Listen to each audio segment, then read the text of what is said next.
close the door please. waaw maa ngi ni dugg mu ngi dugg na. waaw chers amis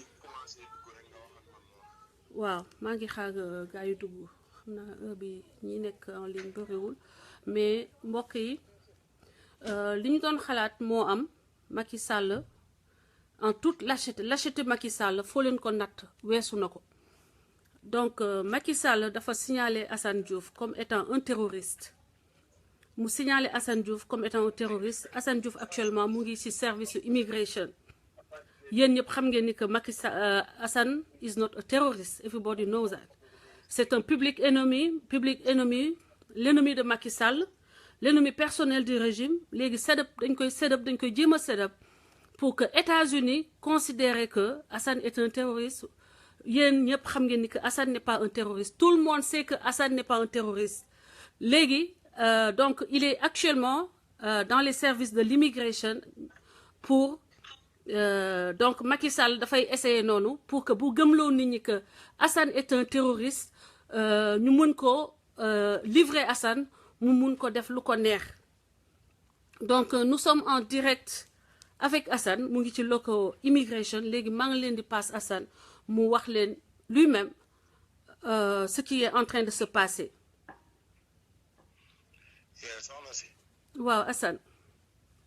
maa ngi nii xam nga li may wax gars yi rek ñu xam ne man duma terroriste ñoom nañu wane seen bopp nañu dem ci Facebook bi xam nga nañ ko waxtaanee xam nga li ma wax na ko àdduna bi yëpp ñu xam ne doomu sénégalais lañ dugal ci liste terroriste di ko parce que bi ma ñëwee fii loolu rek lañ ma doon laaj. liste terroriste. loolu rek lañ ma doon laaj affaire ban jàkka ngay jullee xam nga ndax da ngaa wax ne da ngay rey ay nit ak xam nga ndax da nga wax lii ak may leen li ngeen di laaj man du ma leen ko tontu parce que du ma terroriste directement wax naa leen xam nga. léegi actuellement ñoom ba ñu ñëw sa kër naka la ñu ñëwee dans quelles conditions ay yan waxtu. dañu ñëw rek dañu ñëw fëgg normal xam nga parce que ñëwoon naa ci ñoom avant.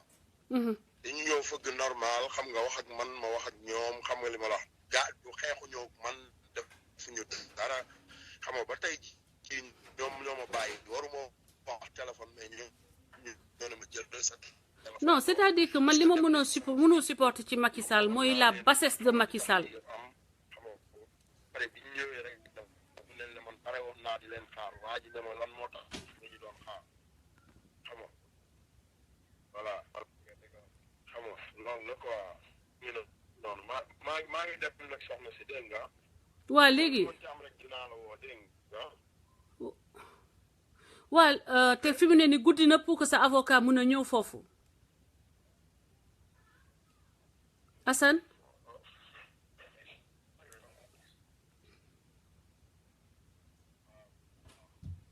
saa yu mu ne Assane boo mu ne woote waatal s'il te plaît.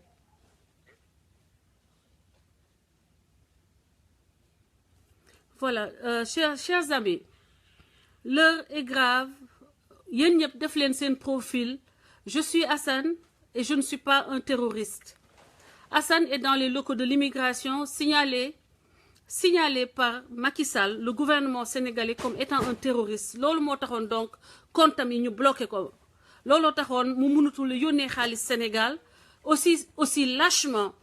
Aussi lâchement, c'est comme ça, ni le Macky Sall di défendre, di signaler un Sénégalais boo xam ni jegewul terrorisme xaajul xam luy terrorisme comme terroriste ba ñu koy arrêté yóbbu ko à l'immigration fi mu ne nii ñenn ñi xanaa kontaan ngeen Mamadou Ndoye Bane kontaan nga dama lay laaj est-ce que jullit war na doxalee yenn façon doxalee nii ak moroomu jullit man je suis catholique duma musulmane mais am na loo xam ni vraiment nit ki war nañ ko jomb nit ñi war nañ ko jomb. Léegi, qu'est-ce que ça va vous rapporter? Quelqu'un qui défend ses libertés, quelqu'un qui défend ses droits, quelqu'un qui défend la démocratie. Léegi yéen boo leen ko yóbboo fi mu ne nii immigration jëm ko fenal nan dafa terroriste Assane fan la kan la rey Macky Sall est plus terroriste. Macky Sall est plus terroriste que Assane Diouf. Parce que Macky Sall man li ma terrorisé yónnee ma ay nit ñu may saaga pendant des années Assane Diouf defu ko genn wàll gi. J'ai honte d'être dans un pays où le président peut se livrer que le président puisse se livrer à des choses pareilles. Et il se trouve que mon téléphone aussi n'est pas bien. Hassan n'est pas un terroriste, please. Wax leen ko monde entier bi xam ni Hassan n'est pas un terroriste. Macky Sall, c'est lâche. Ouais, de Macky Sall, vraiment, on ne peut pas s'attendre à autre chose. Macky Sall qui a enfermé Khalifa Sall dans ces conditions. Macky Sall qui a enfermé Karim Wade dans ces conditions. Macky Sall qui a enfermé tous les opposants, même des petites filles, une petite fille de 18 ans, pour ses idées. Macky Sall qui vient d'enfermer une femme enceinte pour ses idées. Macky Sall qui est capable de voler des élections de cette façon aussi ignoble. Ça ne m'étonne pas qu'il puisse faire une chose pareille à Hassan, le mettre sur une liste de terroristes pour espérer pouvoir l'expatrier. Hassan Diouf n'est pas un terroriste et Macky Sall et tout le monde, tous les Sénégalais qui sont sur ces listes, vous le savez. Alors si on l'arrête, actuellement, il est dans les locaux de l'immigration américaine parce que on l'a signalé comme un terroriste dangereux. On l'a signalé, loolu moo taxoon comptam yi ñu flag ko léegi finalement gars yi dem nañ ko jëli pour xool li ñu koy jiiñ lan la est-ce que am na mais loolu après da yàq sa àddina. Macky Sall na bàyyi doomu jàmbur yi muy foowee. Macky Sall bàyyil doomu jàmbur yi ñu ngay foowee. Tu n'as pas eu peut-être à voir les douleurs et les souffrances de ta maman, mais des mamans ont souffert. Ñii seen yaay dañoo sonn pour ñoom dañoo sonn pour ñu toll fi ñu toll nii yow tu gâches des vies def nga ko Cheikh Alassane Sène il y a pas longtemps. Tu es en train de récidiver avec Hassan Diouf et avec Hassan Diouf les conséquences peuvent être pires. On ne s'amuse pas comme ça avec la vie de ses citoyens. Munoo continuer comme ça di fooye àddina si. ñi am nekk ci live bi woo leen maître Assane Dioma Ndiaye woo leen ñi xam Karim Wade woo leen Karim Wade ñi xam Ablaye Wade yëgal leen ko Ablaye Wade ñi xam les maître El Hadj Diouf nañ ko yëgal. Je vais essayer d'appeler maître Malick Diop. Il est difficile à joindre mais comment on peut arrêter Hassan Diouf parce que terroriste là. Macky Sall, vous n'avez pas honte. Yal na la ak doomu Sénégal yi ngay toxal yëpp jàpp bu ko feeñul ci yow mu feeñ sa njaboot parce que sa njaboot a ngi toog di la seetaan nga jël njabootu jàmbur yi nga jàpp doomu Sénégal yi di leen toxal de cette façon chaque jour bu ñu paree ci bii nga jël keneen bu ñu paree ci bii nga jël keneen yow liñ lay jiiñ sax dañuy yi ay gestu dëmm la yii yëfu dëmm la parce que nit yenn soxor yi ak yenn yegg yi il faut nga nekk dëmm pour nga mun ko def. Lii comme de la sorcellerie la vraie sorcellerie kuy wut sorcellerie ñëwal xool Hassan nga ñëw xool Macky Sall nu muy doxalee parce que bu arrêté Hassan Diouf tey naan ko parce que waaw dañoo arrêté nee na dañoo ko arrêté immigration nee nañu terroriste la dañ ko signalé comme un terroriste mu ngi actuellement ñu ngi koy enquête donc dañ ko may mu wooma yëgal ma ko actuellement il peut même plus parler. Donc, je leen seen profil def ci Hassan Diouf boo leen mënee bind que Hassan n'est pas un terroriste si seen mur Facebook yi que Hassan est un défenseur des libertés comme quelqu'un qui se bat pour que le Sénégal redevienne un État justement qu'on enlève de la tête de l'État sénégalais ce genre de personnes. Vraiment j'aurais aimé que yéen ñëpp ku ci nekk sa profil nga am loo ci publier pour wax monde entier wan américain yi ni que Hassan n'est pas un terroriste. Hassan, c'est quelqu'un qui fait trembler Macky Sall aujourd'hui et qui Macky Sall ne recule pas devant la pire des bassesses. Pire des bassesses, moi, il signalé comme terroriste, alors que kooku xamul sax luy nuroog ak ay terroristes wala ay groupe terroriste. C'est honteux. Def nga ko Cheikh Alassane Sène yaa ngi ni di ko defaat. Def nga ko Cheikh Alassane Sène yaa ngi koy defaat.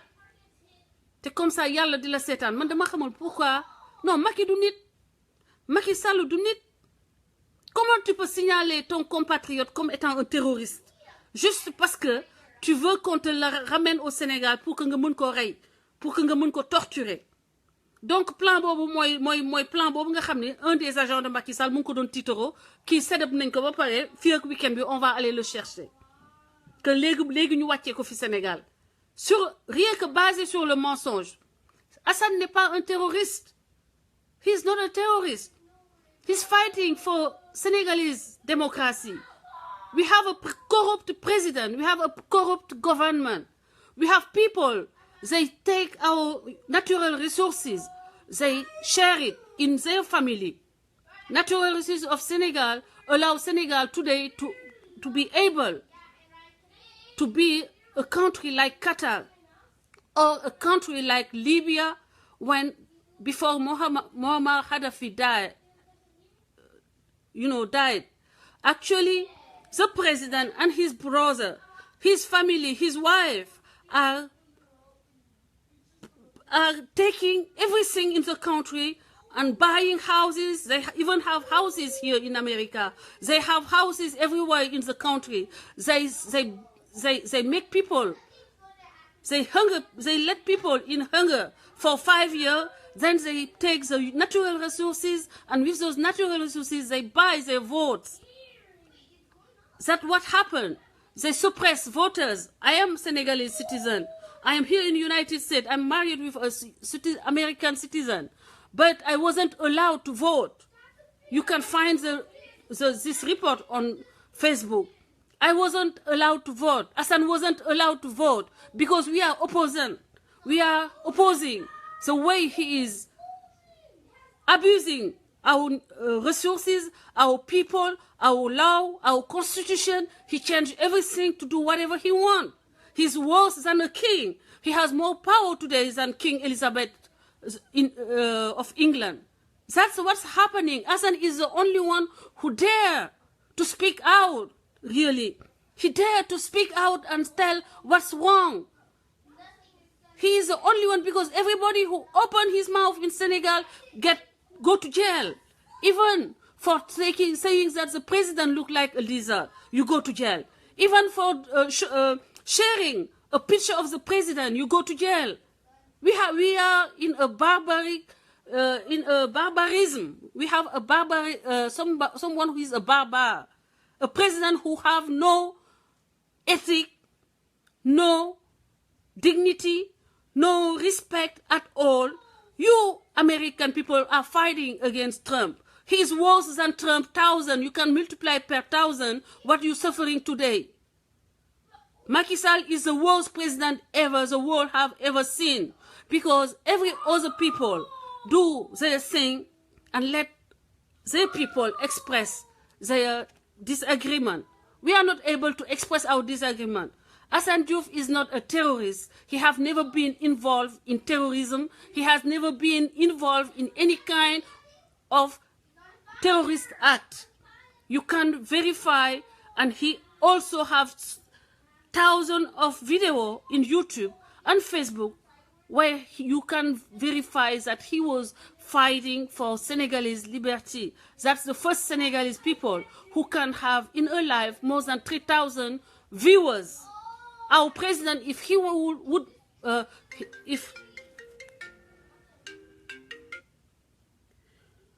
wow, Cheikh Alassane. Allô? Maaleykum salaam yaa ngi en direct parce que Assane dañ ko jàpp di ko actuellement di ko investigate ci affaire u terrorisme. waaw Françoise da nga nekk en direct nii. dama nekk en direct. ah d'accord ah bon loolu kañ la léegi la. léegi nii lañ ko jàpp.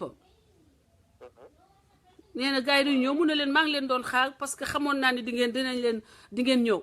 parce que 2 jours avant gis ngeen affaire flag boobu ñu def ci comptam actuellement léegi donc arrêté nañ ko ñu ngi koy investiguer li may ñaan yàlla rek mooy que ngeen activé wu yéen ñi nekk Sénégal activé le président Abdoulaye Wade activé tous les réseaux de l'opposition que ngeen def ay télégraphe ngeen contacter l'ambassade signaler effectivement que Assane n'est pas un terroriste que Assane c'est quelqu'un qui se bat pour la liberté de la démocratie wax li nga xam ne moo am Sénégal Allez dans les ambassades, il faut réagir maintenant. Comité de crise, faites quelque chose. Idrissa Seck, tous les leaders de l'opposition doivent se mettre debout. Demain, Sénégalais, sortez dans la rue, faites des marches. Parce que li, boo leen bàyyee ba fen bi jàll comme fenu Macky Sall yëpp nu ñuy jàllee, Assane va se retrouver au Sénégal. Assane va se retrouver extradé au Sénégal. Alors, Macky Sall, xam ngeen, gis ngeen, il s'en fout de nos lois. Il s'en fout de respect des Sénégalais. Yonam nekul ci Sénégalais du ay droit am. Il va lui faire comme ni mu def Cheikh Alassane Sène. Tëj ko ba xolam sedd, torturer ko, te d'autant plus qu'un service de source sûre. Amna service de renseignement qui promettait que dinañ torturer Assane ba nga xamni dina rëccu lutax mu dundu. Ça, Assane, j'espère, Assane, il faut que ça, que tu le dises. Qu'ils se sont assis quelque part, di waxtaan, ba wax que buñ ko jappé dinañ ko torturer ba dundu, dé mo koy gënal dundu. Yeah. Ça, il faut qu'il le sache. waaw Françoise li ma la ci mën a wax mooy nekk man defe naa démb la j'avais averti nit ñi wax ne que nous n'accepterons pas que Assane ndax mi ngi ci wetu peuple bi ñu koy traité de terrorisme comme man niñ ma defoon loolu nag laata sax lii nga wax ne am na ñu ngi ciy liggéey te incha allahu taala bisu suba bi ñun ñëpp daañu taxaw parce que loolu mooy suñu devoir tey loolu moom mooy suñu devoir. Amadou Sylla yow yaa ngi aussi un proche de Idrissa Seck faites signe yéen ñi nekk PDS faites signe au vieux yow xam naa ni war nga mën a yow le cheikh mën nga ko contacter aussi je pense que il faut tout de suite comme de yow continuer ce direct rek et puis man dinaa dugaat encore une dégg nga you go this way ok man continuer ce direct man naa dugaat léegi d'accord à tout à l'heure inchallah ok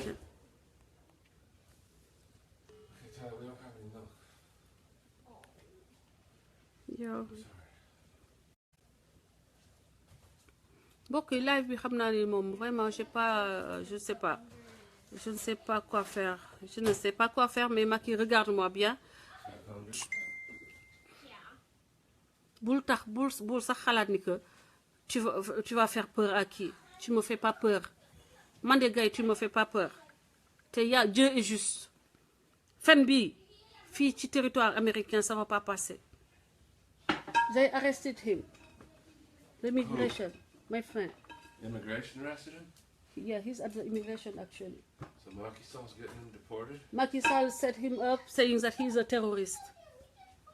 They are actually investigating him for terrorism. Oh, well, they won't find out, but they'll probably find something stupid. Ok, mon mari, il dit que certainement que les Américains vont découvrir, quand ils vont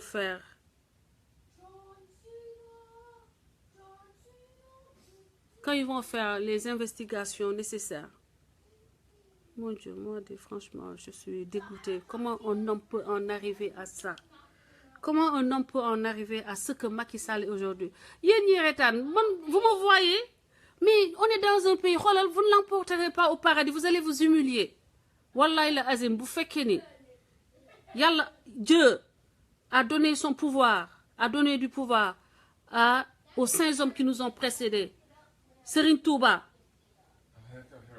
Serigne Saliou, Serigne Bara, mi nga xamni mom la yaakar.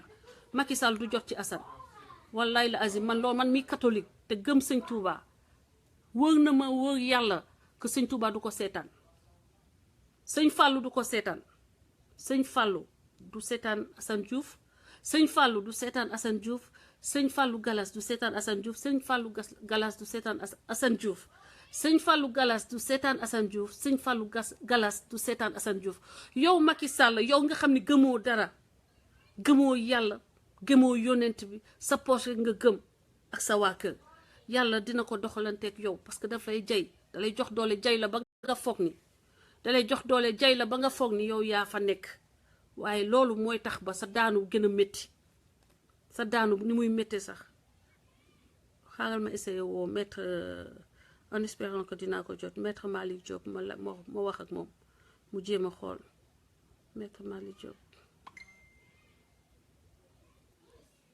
di nga xam ni doom joo xam ni fekke woo bañ koy jur mënoo koo fexeel lépp sa kaw lay mujjee man maa ngi xaar ngeen ni terroriste la gaaw leen doo leen gaaw maag Assane yem di citoyen américain nekkuma citoyen américain doo leen ko wax immigration que man foofu laa bokk ngeen xam moi je vais porter plainte bu boobaa Assane bu paree day porter plainte contre l'État contre yow Macky Sall tu vas avoir beaucoup de problèmes maître Malick Diop jëlal téléphone bi ngir yàlla maître Malick Diop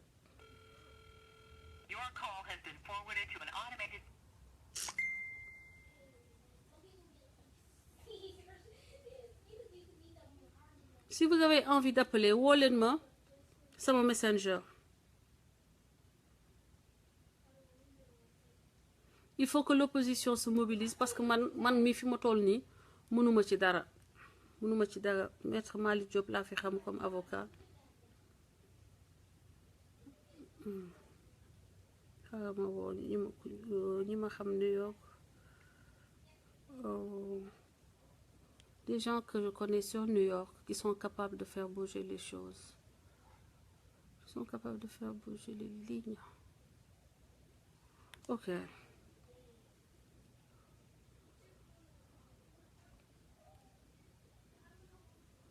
ngi kontaan nag yaa ngi kontaan maa ngi gis ñu seeni ñooñu di def ay retaan mais votre bonheur sera de courte durée. 6h36 damay wax la kon xaar ma ko ndax ma woo Assane ma essayé waat Assane avant ma essayé waat maître Malick Diop.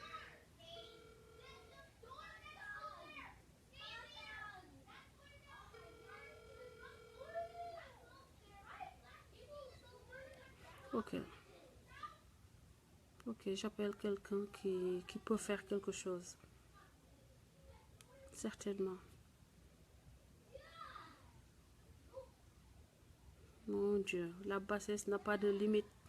La bêtise et la bassesse, là, je me rends compte que bêtise ak bassesse ñoo yem. Amul limite, hein? Amul limite.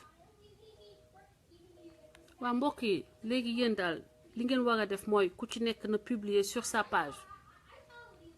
Ku nekk na publier sur sa page. D'accord? Publiez sur vos pages ngeen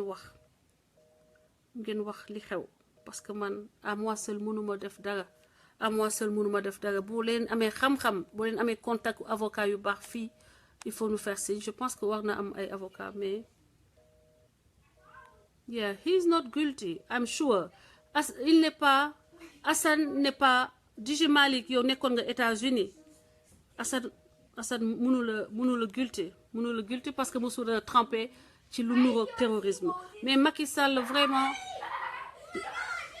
hey boys chill out. Ok, je vais appeler Doudou Diouf. Maître Malick Diop man de gars yi da ngeen di comprendre que lii c'est une j'essaie de faire le maximum que je peux.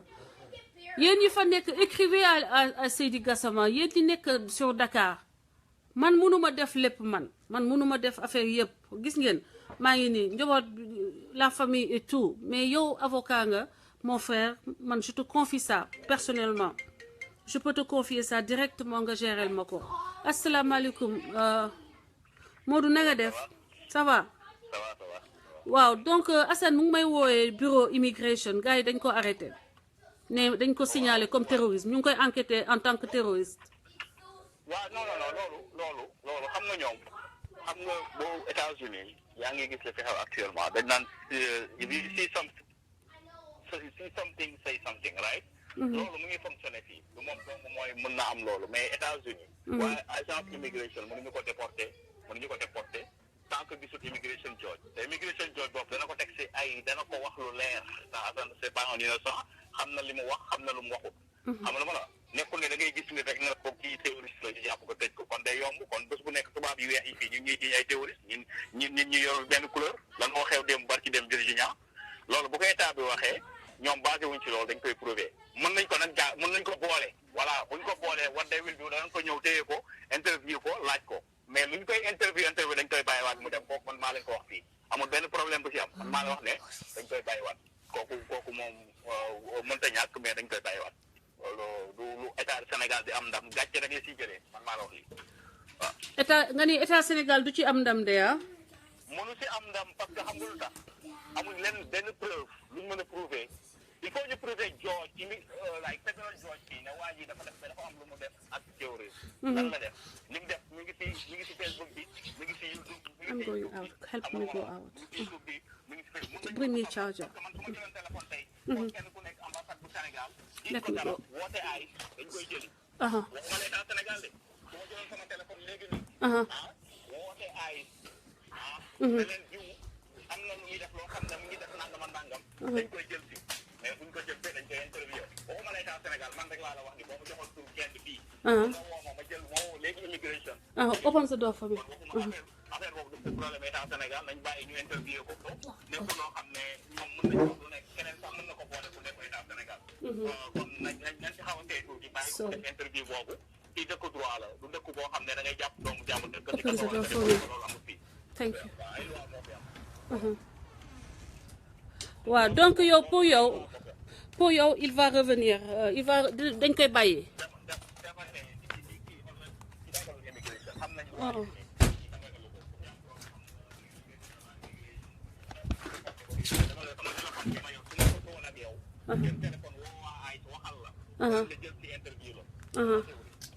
ok.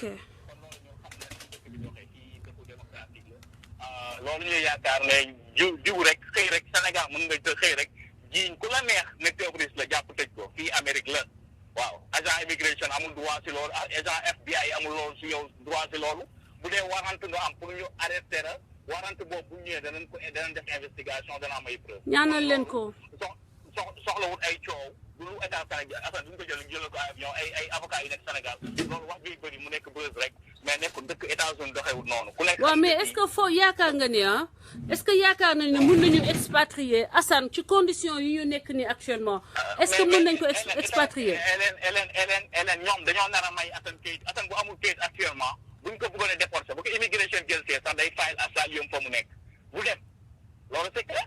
donc ñoom bu dee ko bëgg a may kayit moom bu file asylum bu jëlee document file asylum actuellement du génn dëkk bi États-Unis mënuñu ko déporter kon ñoom dañ ko bëgg may kayit. waaw ñu ngi donc ala ñoom fi mu ne nii ñoom parce que actuellement buñ ko arrêté foofu ñoom dañoo jàpp ni que comme Assane nee na amul kayit ñoom dañoo jàpp ni que buñ ko yóbboo noonu. dañ koy may kayit da wuy ma Assane moo leen gën a muus Assane li muy def xam na ko ñoom dañoo nar a may kayit Assane dafay nekk si protection asylum buñ dox loolu lay mujjee parce que mënuñu ko déporter parce que il faut que immigration George wax ak moom mënuñu déporter fii kenn du déporter noonu da ngay dem nga gis immigration George mu décide ndax yow war nañ la déporter wala waruñu la déporter ak lan mooy yow ban risque nga posé pour ñu déporter la kon loolu leer na voilà thank you. so kon yow à ton avis moom dem na léegi damay woo gars yi nga xam ne yàgg nañ fi États-Unis maître Malick Diop moom bëggoon naa ko woo parce que xam naa ni xarañ na te bu fekkee ni bokkul APR bien sûr mais je pense que bokkul APR léegi xaar ma woo Abdallah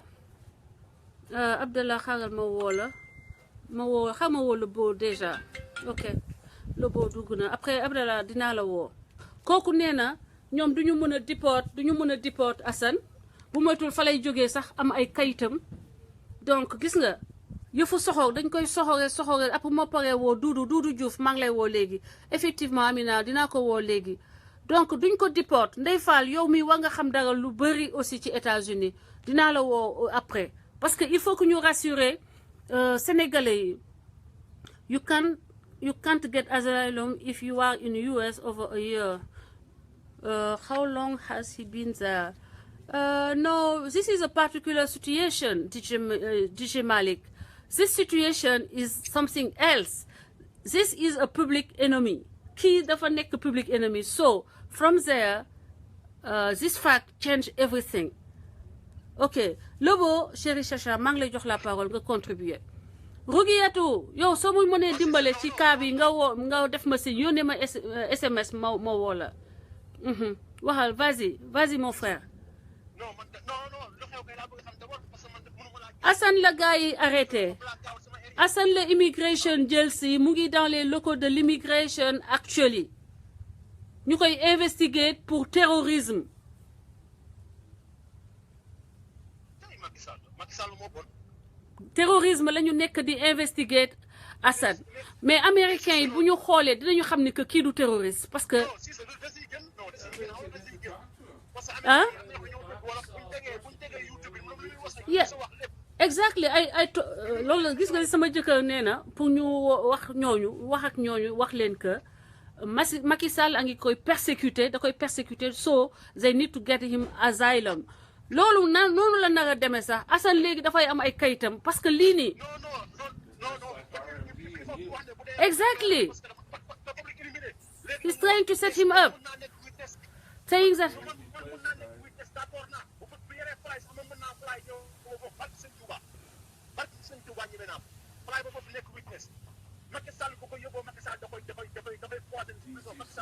Macky Sall du loxoom du tegu ci Assane loolu ñun dinañ ci jóg ñëpp ñi fi nekk Amérique fu mu mënti nekk man ah ah oui et puis dinañ coordonner ak Ndeye Fall et tous les Sénégalais qui sont dans cette lutte là qui sont aux États-Unis qui sont capables de se déplacer et d'aller vers les autorités américaines faites-le faut pas dire juste que bu ñu yem ni rek loi yi waaw lii la wax il faut que ngeen génn je me rappelle une fois sama benn sœur doon ma expliquer il faut aller là où Assane est yéen ñi mën a taal seeni oto dem fi Assane nekk allez-y tous les Sénégalais qui peuvent voyager par la route ou par avion aller à New Orleans dem leen ci Assane dem leen fa c'est urgent le beau chéri Sacha il faut tout faire pour que gars yi gis leen xam ni que lii dañuy c'est un mensonge d'État le gars ne peut pas aller au Sénégal la situation des droits de l'homme au Sénégal ne permet pas qu'on extrade un homme comme Assane vers le Sénégal les États-Unis ne peuvent pas violer les lois les lois mënut a nekk c'est pas possible mon frère daal coordonnel xoolal ku ci mën ku ne organiser wul pour que demain nga dem dëkk ba Assane nekk képp ku mën a voyager il faut aller en New Orleans ku soxla numéro bi dinaa lay wax immigration ngeen def tout que qu'on se fasse sentir qu'on se fasse entendre qu'on se fasse voir par les autorités américaines merci chéri le beau chéri Chacha maa ngi woo kenn suñu beneen xarit bu nekk ci ligne ok ba ci kanam mbokk yi on ne va pas baisser les bras Doudou woo ma maa ngi lay seet nii mais boo ma wooyee day gën a gaaw boo ma wooyee léegi nii day gën a gaaw yow itam Macky Sall tëj na la fi ay jamono Macky Sall tëj rek doomu jàmbur yi tëj rek kii lu métti ci xolam lan moo métti ci xolam ba tax ba mu koy sippi doomu jàmbur yi nii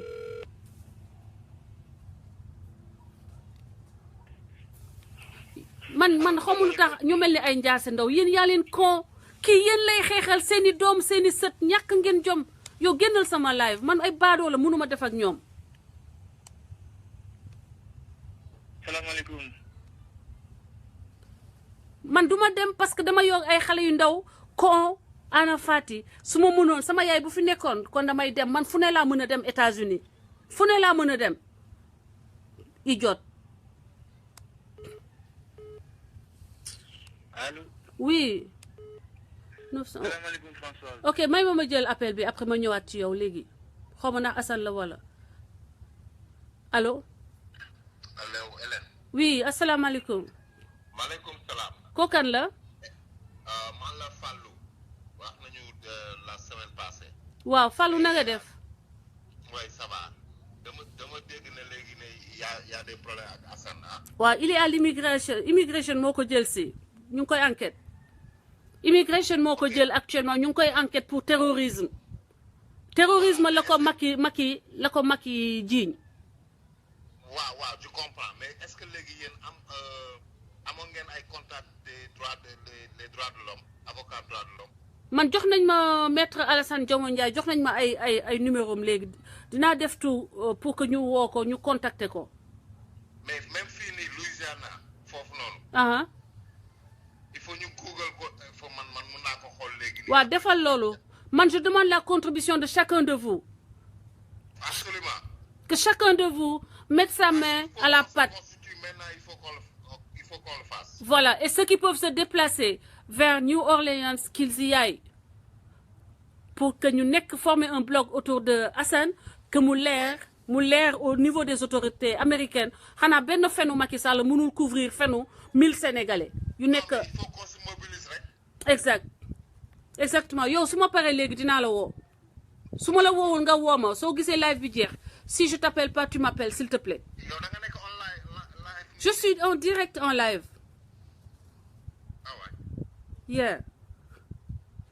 Ok. So, donc on se parle plus tard. Ok. Assalamu alaikum. maa ngi fi rek soxna si nanga mbaa yaa ngi ci jàmm. man dama nelawoon sax sama frère bu nekk Mauritanie moo ma ci envoyé link bi léegi mun ma ci jël France moom lay woo. waaw dëgg la sister yow tu travailles un peu dans le domaine de la justice. moi non je suis juriste mais je ne suis pas un privatif. Ok. Malheureusement. Ok, en fait, je cherchais des conseils pour human rights lawyers. You can help, please. I will look it up, inshallah. Okay, for Louisiana, okay? Inshallah, I'm going to go ahead and look it up. All right.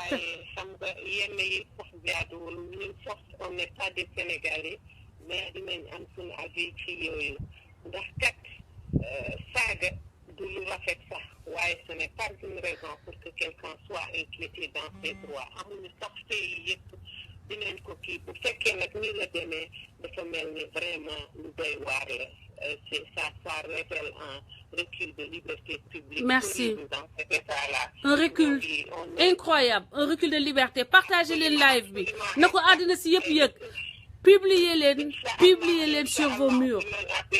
Nous allons vraiment faire de sorte que nous faisons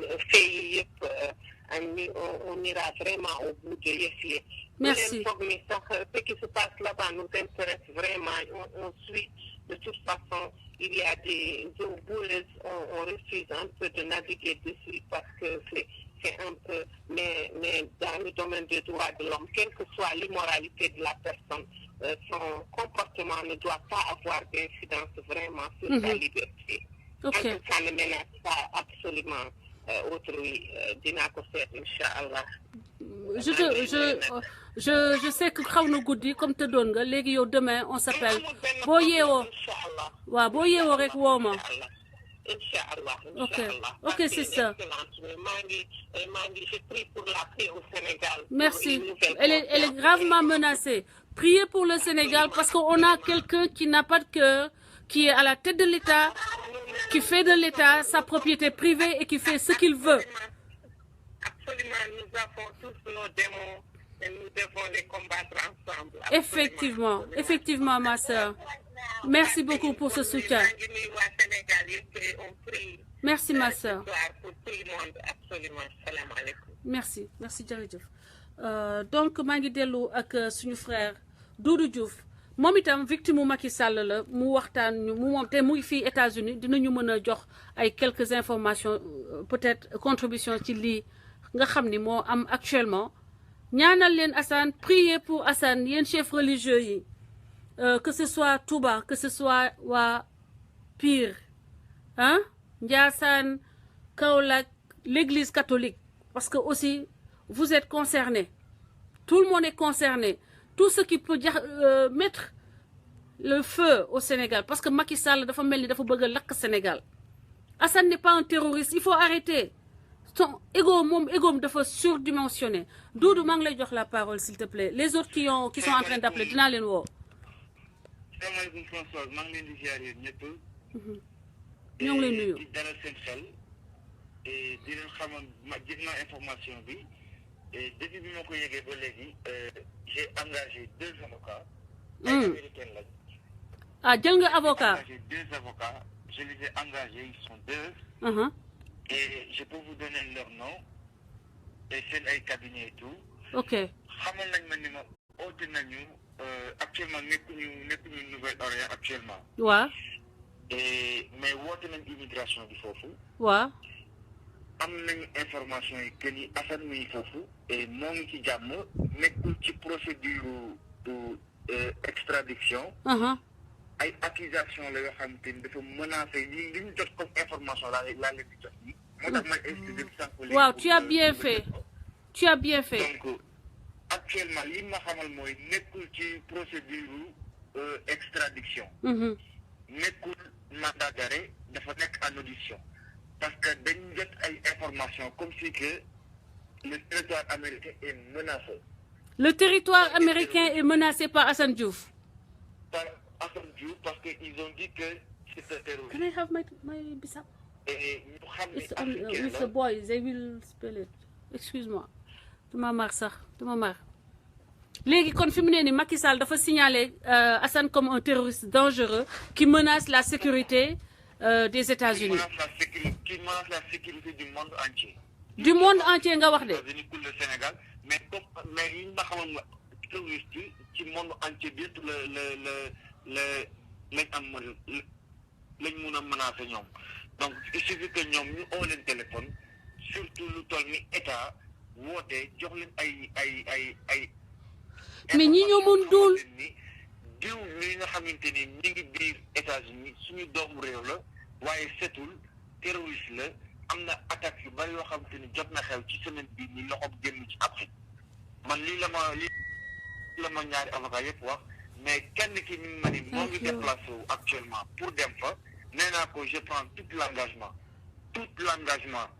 je prends ça en charge. Merci beaucoup. Et je lui prends en charge pour mu déplacer wu dem xooli ko dem taxawu ko. Merci. xool lan moo fa am ak lan moo xew ak lan moo am ci dossier bi réellement. Merci et beaucoup. li ma jot a xamal mooy actuellement dañ koy auditionner juste pour xool ci lan la nekk xool ay jaar-jaaram xool démbam depuis ñaata temps la def États-Unis xool ay information yi muy utiliser ak que ça soit ci réseaux sociaux yi mu nekk bu ñu xoolee FBI actuellement mi ngi saytu ay dossiers loolu lañ ma wax FBI mi ngi saytu ay dossiers mais jusqu'à maintenant gisuñu ci moom dara lu graaw et gisuñu ci moom benn danger actuellement nee na ma ñi ngi xool bu fekkente ni gisuñu ci moom dara mu am këyit que mu ñàkk am këyit que mu respecté règle américaine que mu ñàkk ko respecté Amérique di ko jël di ko extrader di ko jox di ko africain nee nañ duñ def loolu jamais. bu fekkente ni nag dañu gis que ni terroriste la loolu ñoom actuellement duñ ko sax extrader mais ñoom ñooy gérer dossier boobu parce que ci seen xel lañ ko arrêté. Ah ok. donc bu fekkente ni terroriste la su fekkente ni dañ ni terroriste la gis nañ ba am ay information claire que ni c'est un terroriste ils vont pas l'extrader vers le Sénégal ou vers l'Afrique ou vers quiconque. Parce que kon bu boobaa fii lañ koy tëjee.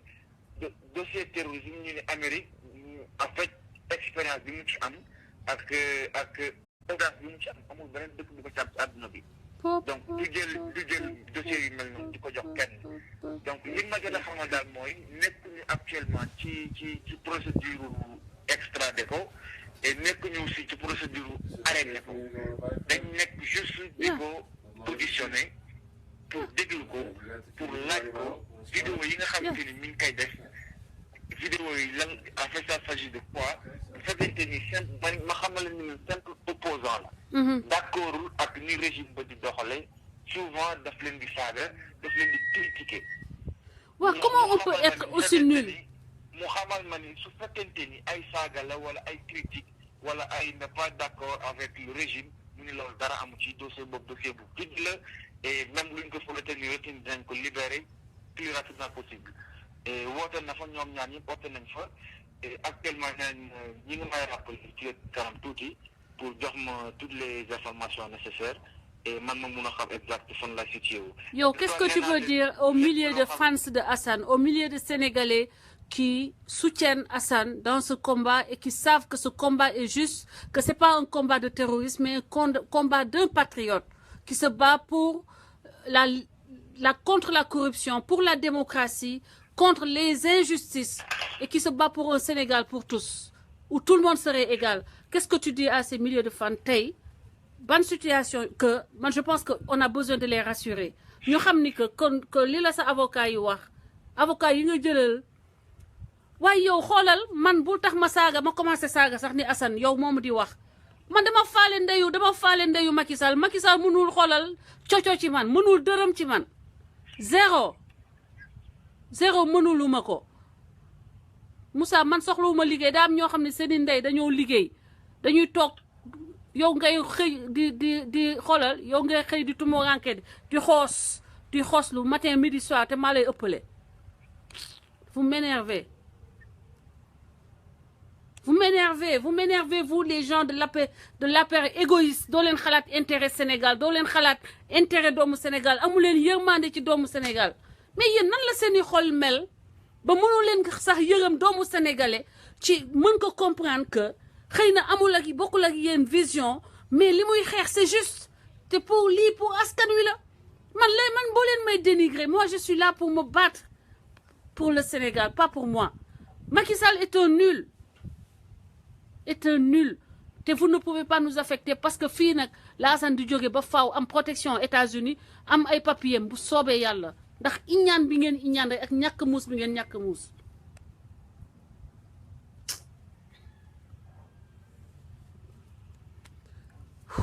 non c'est terrible comment ces gens sont méchants comment les appels sont méchants comme des poux méchants ba noppi médiocre mënu leen liggéey un état menteur oui ça c'est un état menteur des menteurs à la tête de cet état lu tax mënu leen gëm seen bopp François allô oui François ñooñu bu leen tontu bul am sax seen jot bul am seen jot parce que da nga mën combat boo xamante ni bu extraordinaire la ba fi nga toll nii depuis ñu arrêté ko et peut-être dans les 5 ou 10 minutes ici contacté nga ñi nga mën a contacter ñëpp dugg nga live et def nga li nga ci war a def yëpp. Donc li ma lay xamal et di nga xamal fan su Assane yi wala spectateur u Assane yi wala ay spectatrices ñi nga xam te ñoo koy suivre ñëpp partout dans le monde li ma leen di xamal mooy man Mamadou jël naa engagement wu engagé ñaari avocat américain fii nii. benn américain ak benn américain. li ñu ma jotagul a xamal parce que wax dafay leer ci dossier bi. que ñoo ngi saytu ay mbiram nekkul mandat d'arrêt. du mandat d'arrêt la nekk parce que procédure d'urgence lañ ko lancé boo xamante ni ci FBI la jógee boo xamante ni étranger la jógee que ni menace terroriste la et baaxul sax ci réew bi nga xamante ni fa la nekk bu Amérique. Donc day nekk menace internationale terroriste menace internationale mais pour xamal la ni ñi ngi xool ay mbiram ñi ngi saytu ay mbiram bu fekkente ni gisuñu dara ci yoo xamante ni mbiru terroriste la ci moom Assane dañ koy bàyyi plus rapidement possible mu rejoindre sa famille. waaw léegi merci su fekkente ni dañoo gis loo xamante ni ci mbiru terroriste la ci Assane. loolu xamal nañ ma ni ñoom buñ ko extradé sax Sénégal ñoom ñooy gérer seen bopp dossier boobu. duñ ko jox benn pays africain ñoom ñooy gérer dossier bi gérer ko seen bopp. ok. et li may leen di xamal daal actuellement mooy.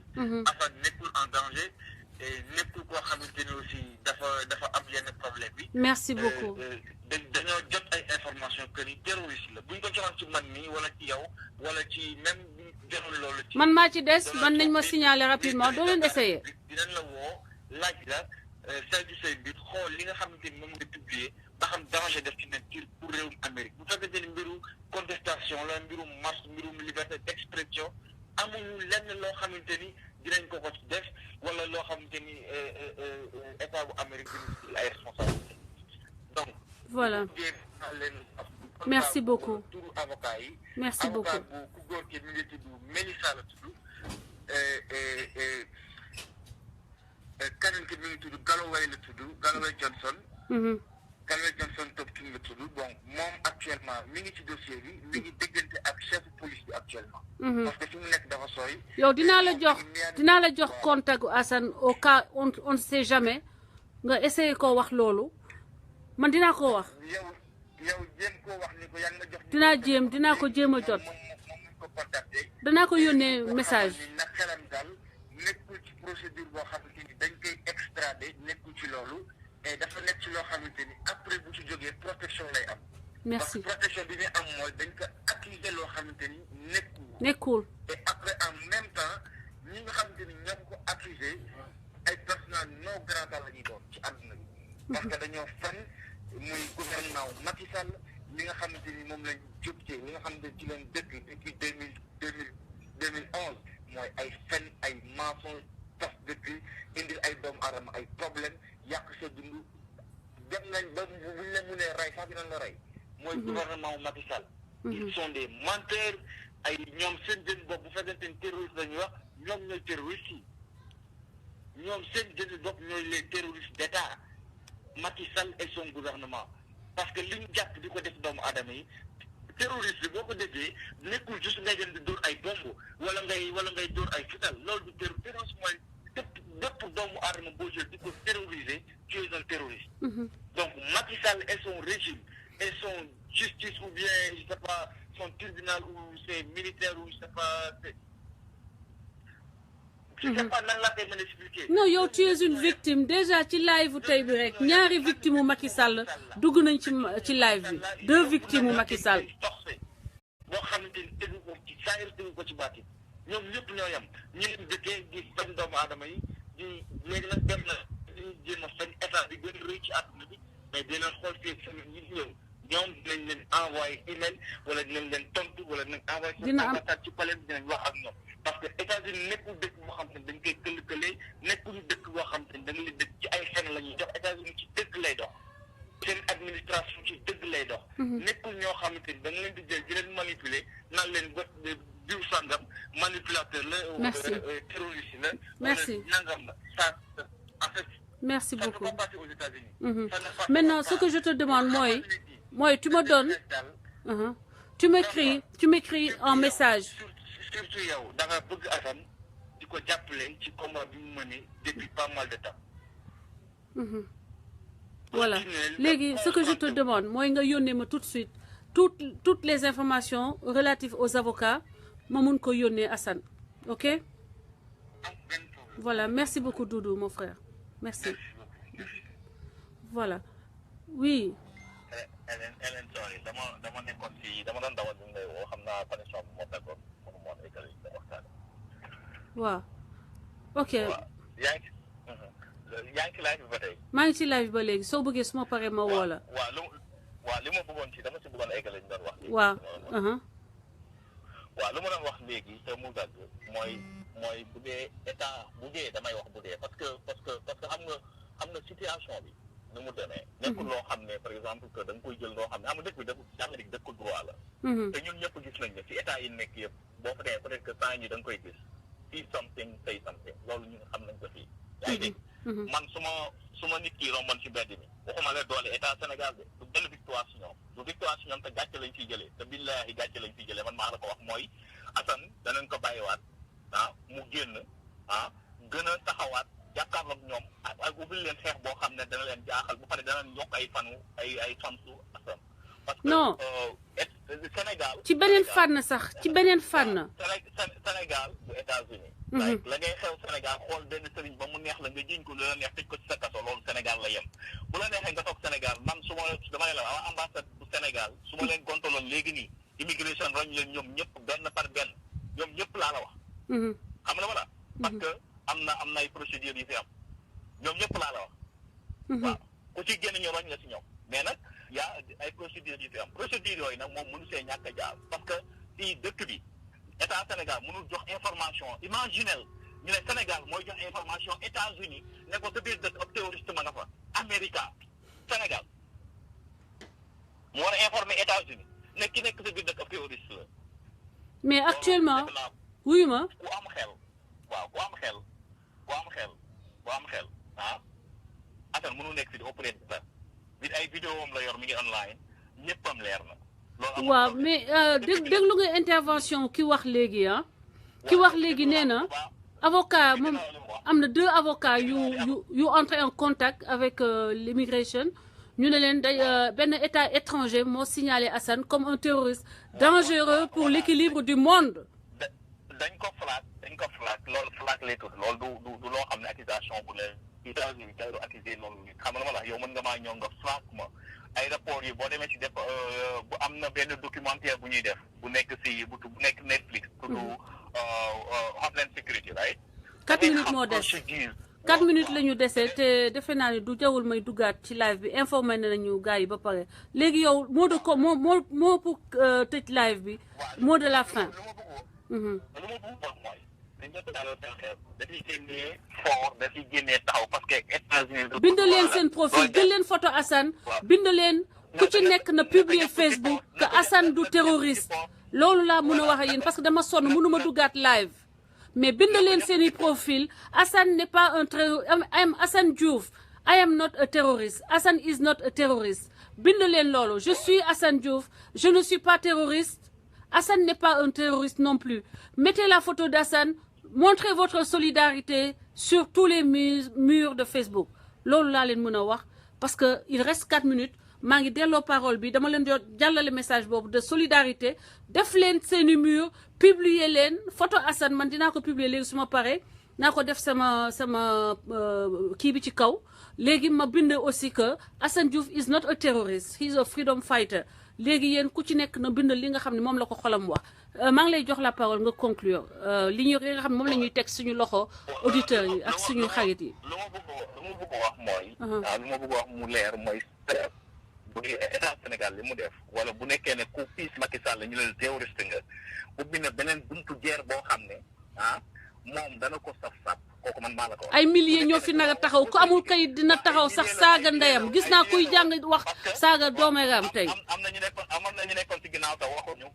wax dana doy te kooku moom dana leer wax dana jot te buñ tàmbalee wax wala ñu tàmbalee jëf ñoom danañ xam ne wax jot na bu nekkee ku piis état ku wax critiquer état ñu ne terroriste nga kon nga xam ne Sénégal yëpp danañ ñibbi Sénégal parce que Macky Sall moom c'est l'ère de Macky Sall boo xam ne mu ngi soog a problème boo xam ne danañ ko fay.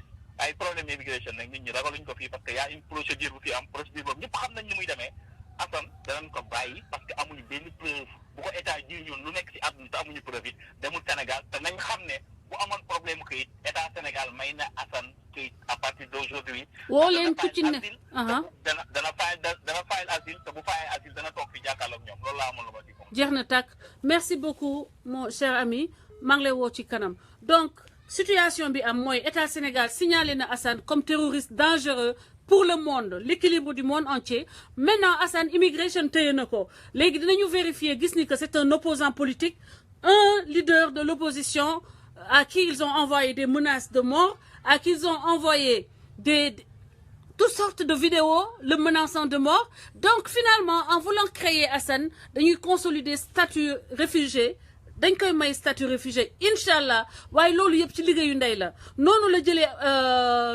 kii Karim Wade dugal ko prison il en a fait un candidat d'envergure de sorte que il a dû l'expatrier pour avoir la paix parce que mënutul woon supporter ce que ça a rapporté voilà Macky Sall tel que le disait un de nos philosophes sur les réseaux sociaux Daouda Gueye de Pikine dit que il ressemble à un personnage de la Grèce antique benn personnage boo xam ni balaa moo réfléchir day def ba pare door a réfléchir donc moom day topp toujours benn ego bu surdimensionné def ay bêtises yoo xam ne finalement il se retrouve avec les conséquences et il ne sait pas gérer les conséquences voilà maintenant et je rends grâce à Dieu pour Assane parce que dans tous les cas même s'il est un terroriste kenn du ko extrader parce que c'est un opposant politique donc bu fekkee ni dañoo vérifier ba gis ni que menacé na sécurité États-Unis dañ ko fi nar a téye dans les prisons des États-Unis gérer ko comme un prisonnier qui menace la sécurité des États-Unis bien sûr et alors qu'est-ce que Macky Sall gagne